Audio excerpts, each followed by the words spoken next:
Selama 2 tahunan terakhir kita melihat banyak orang semakin tertarik mendalami dunia kripto. Bisa dibilang dalam istilahnya kripto tuh mereka sampai jadi full degen. Selain banyak sektor lain, kami juga meneliti NFT dan melihatnya sebagai opsi investasi spekulatif. Banyak yang percaya 99% NFT akan hancur sampai 0 dalam 1-2 tahun ke depan. Tapi kemungkinan profit yang 1% itu sangat menggoda. Orang berpikir ini rasanya kayak beli tiket lotre, tapi dengan peluang menang yang jauh lebih tinggi. Pengalaman kami masih singkat di dunia NFT, tapi selama itu ada beberapa pelajaran yang berharga dan ingin kami bagikan hari ini. Oke, let's go!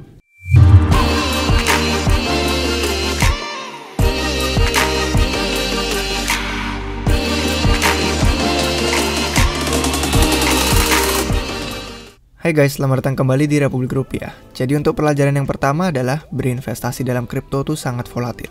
Berinvestasi dalam kripto dan NFT itu cukup serem untuk yang gampang panik.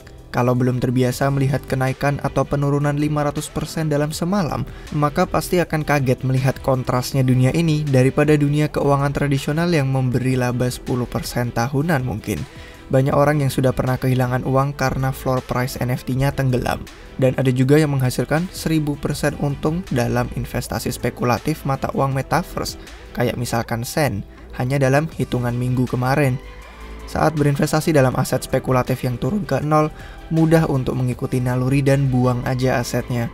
Tapi waktu sebuah aset melesat ke bulan dalam semalam, apakah kalian tahu kapan untuk mulai jual dan untuk TP atau take profit? Pelajaran kedua adalah berinvestasi ke dalam NFT itu sangat liar, istilahnya Wild West. Saat memasuki dunia NFT, kita akan segera mengenal dunia DAO yang bisa dibilang kacau. Sebagian besar DAO saat ini berjalan di server Discord. Ada lusinan channel di setiap komunitas, bot software untuk menjadikan pesan otomatis, orang-orang ngiklanin koin micin dan NFT mereka sendiri, dan banyak juga hal yang tidak jelas lainnya. Meskipun Discord itu bisa jadi seru dan menarik untuk DAO, harus ada tanda peringatan yang besar sebenarnya saat kita pertama mendaftar ke komunitas DAO di server Discord manapun. Yang mana beberapa proyek itu bagus memberi peringatan ini, karena Discord itu diisi oleh cukup banyak hackers yang ingin merebut seed phrase rahasia kita dari dompet Discord. Dan ya banyak juga yang mengirim link berbahaya di DM pribadi atau juga di channel server Discord yang kita gabungin untuk meminta informasi tentang dompet digital kita, misalnya kayak MetaMask. Pelajaran yang ketiga itu membeli NFT butuh pengetahuan teknis. Ada level pengetahuan minimum yang diperlukan untuk membeli NFT. Secara umum kita perlu tahu caranya daftar akun di exchange, misalnya Binance atau KuCoin, FTX, Coinbase, Gemini, dan lain-lain. Kita juga harus tahu perbedaan aset yang dibutuhkan. Kalau di Ethereum butuh ETH, kalau di Solana butuh Sol. Lalu kita perlu buat akun dompet digital kayak MetaMask, Phantom Wallet, dan lain-lain. Kalau kalian pilih MetaMask, kita perlu install pluginnya untuk di Google Chrome. Terus kita harus paham juga pentingnya menyimpan seed phrase dan password di lokasi yang offline dan aman. Biasakan diri juga dengan alamat dompet digital kita di blockchain yang sebenarnya bukan bahasa untuk dibaca manusia karena kumpulan angka dan huruf yang cukup rumit. Lalu kita juga perlu belajar caranya menghubungkan dompet digital ke marketplace NFT kayak OpenSea dan perlu praktek juga untuk melakukan transaksi di blockchain. Cukup mudah sih untuk yang sudah terbiasa di kripto, tapi kalau belum pernah ya perlu bayar biaya mahal untuk menggunakan layanan pihak ketiga untuk dibantukan beli NFT dengan sangat mudah. Contohnya kayak menggunakan MoonPay. Hanya sebagian kecil orang yang minat belajar untuk menggunakan proses yang panjang. Bahkan kalaupun kita bisa, kadang tidak menutup kemungkinan cara transaksi kita berakibat mahal atau kurang aman. Pelajaran yang keempat itu biaya transaksi tinggi. Sementara trading biaya rendah sudah ada di aset kripto, itu belum beralih ke NFT. Membeli, menjual, mencetak, atau memindahkan NFT dapat menimbulkan biaya transaksi yang sangat tinggi. Biaya transaksi atau biaya gas di blockchain Ethereum terutama, itu berubah-ubah tapi seringkali lebih dari $100. Harga yang berupa ini ditentukan oleh penawaran dan permintaan serta desain blockchain. Kalau menginginkan biaya lebih rendah, coba cari salah satu solusi lain seperti transaksi di blockchain Polygon atau Solana. Bisa juga masuk ke protokol layer 2 seperti Immutable X atau Loopring. Tapi kalau masih mau stay di Ethereum mainnet, itu kalian bisa pilih waktu penggunaan blockchain di saat permintaan rendah atau di saat sedang tidak ramai. Pelajaran yang kelima adalah menjaga kustodian aset sendiri itu susah. Memiliki NFT atau aset kripto apapun berarti kita sekarang menjadi target hackers. Aset apapun di penyimpanan panas, yaitu yang disimpan secara online, itu rentan diretas oleh aktor jahat.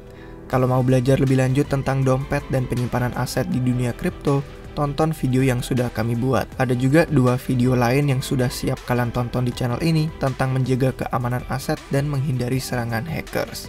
Lalu pelajaran yang keenam, menemukan investasi NFT yang bagus itu sulit. Kalau kalian percaya argumen orang yang bilang 99% NFT saat ini akan jadi nol nilainya, maka ya memang menemukan investasi bagus itu sebuah tantangan. Setelah gabung dengan banyak DAO, memantau Twitter kripto konstan, dan sering mendengarkan podcast kripto, masih belum ada strategi utama yang bagus banget untuk berinvestasi di NFT. Bidang ini masih terlalu baru, butuh waktunya untuk berkembang dan bertumbuh, dan masih belum memiliki fundamental atau strategi yang lebih berbasis data. Tapi, ada beberapa hasil riset dan saran yang diberikan orang lain, dan beberapa diantaranya termasuk beli NFT yang bertahan selama bear market, menganalisis peringkat koleksi NFT, beli NFT yang kita suka di harga floor atau floor price, berinvestasi dalam NFT yang memiliki Discord dengan keterlibatan aktif, juga berinvestasi pada kreator yang kita percayai. Secara umum kami pikir berinvestasi pada kreator konten yang kita yakini dan berinvestasi dalam konsep inovasi adalah strategi terbaik. Keduanya berarti membeli koleksi NFT di awal perjalanan mereka, di titik harga terendah kemungkinannya. Risiko turunnya jadi lebih rendah dengan potensi kenaikan yang lebih besar. Namun, NFT pun tetap menjadi persentase yang kecil dari portofolio kami dengan mengutamakan diversifikasi. Tapi selama kita ngomongin soal NFT ini, kami rasa sudah saatnya sekarang untuk mengenalkan sponsor video Republik Rupiah hari ini. Ingat bahwa kalian perlu melakukan riset mandiri sebelum mengambil keputusan investasi. Moon adalah dunia lunar virtual secara waktu nyata yang mensimulasikan metaverse yang dibangun di atas BNB Chain. Platform yang terinspirasi game ini menggabungkan konsep play to earn dan play to learn untuk menjelajahi teori konspirasi yang ada di bulan, misteri sisi gelapnya, dengan fitur naik level dalam game, dan memberikan pendapatan pasif dari lahan NFT berdasarkan kolonisasi ruang angkasa multi pemain. Mekanika dan prinsip inti game yang sudah dikembangkan di Eartha selama 5 tahun terakhir sedang digunakan kembali di proyek Moon ini untuk menciptakan permainan yang benar-benar unik yang menurut klaim mereka siap dipasarkan dalam 6-9 bulan berikutnya. Game ini berfokus pada kolonisasi bulan dari awal, membangun negara dan aliansi kalian sendiri, menduduki wilayah musuh sambil berurusan dengan konspirasi yang ada di bulan.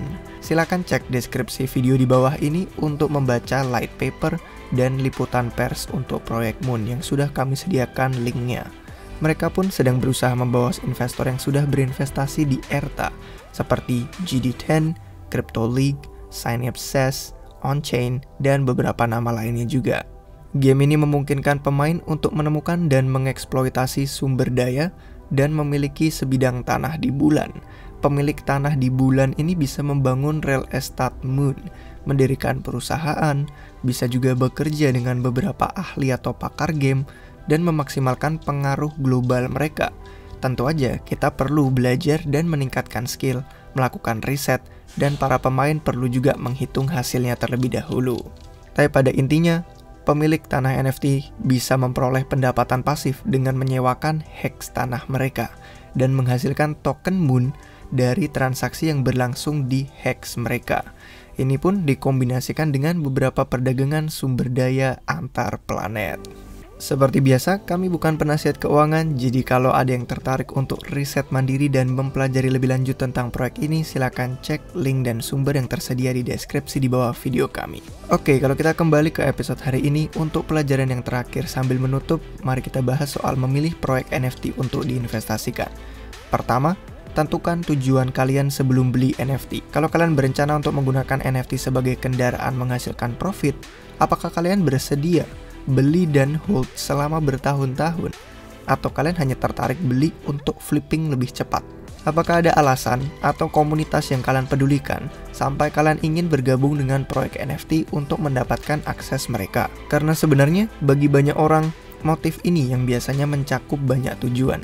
Namun terlepas dari itu, memiliki gambaran yang jelas tentang kesuksesan yang kalian cari itu juga sangat penting. Biar jelas yang kalian anggap sukses apa dan jadi tahu caranya ke sana bagaimana. Setelah memikirkan tujuan kalian, silakan evaluasi NFT dari 2 kategori atribut proyek utama. Yang pertama, atribut kualitatif yang tidak ada angkanya. Dan yang kedua, atribut kuantitatif yang ada hubungan angkanya. Contoh atribut kualitatif bisa berfokus pada utilitas, estetika, kreator, dan komunitas NFT-nya sendiri. Untuk contoh atribut yang kuantitatif, kita bisa berfokus pada peringkat kelangkaan, rasio kepemilikan, harga, dan volume perdagangan. Tapi ini pun bukan daftar yang lengkap dan sempurna. Jadi silakan kalian perhatikan beberapa konsep dan prinsip ini supaya bisa membantu kalian dalam berinvestasi, terutama memasuki sektor NFT yang baru. Terima kasih guys untuk yang sudah menonton sampai akhir. Semoga video ini bisa menjadi manfaat untuk kalian semua. Jika kalian suka silahkan like, jangan lupa subscribe biar gak ketinggalan video terbaru apapun dari Republik Rupiah. Sampai jumpa dengan kalian semua lagi di video yang berikutnya. Cheers!